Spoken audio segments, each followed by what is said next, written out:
Yaxshimisan? Hayotda orzularing qanaqa? Balkida pul, katta saroy, xalqqa ko'rsatib berish sadaqa. Balki S-klass yoki Lambo ichida to'la qizlar bilan balkida hayt. Lekin bu orzularingga yetish uchun nechta qadam tashlading shuni ayt. Hayotga chidash qiyin deyishadi, bir soniya ham chidab ko'rmaganlar. Qalchiga qo'yishadi bu tilini, kecha gapirishni o'rgan bo'lganlar. O'zingni bos desa bosilmagandek tutadi, bosim nima ko'rmaganlar. Badal to'lashga taqdir taqamasdan biror marta yo'talib ko'rmaganlar bular.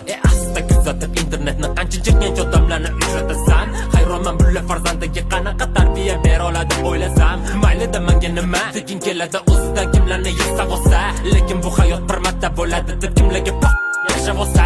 Pulga qarab intiladi odam, pulga qarab intiladi odam. Lekin ko'pchilik bilmaydi bu fond kibrni tarjimasi odam. Do'xtir qilamiz rizqqa yarashada millionlab puliga emas. O'zimiz to'ldirib gapiramiz nodan otilarimizni puliga emas. Mashhurlikka intiladi odam.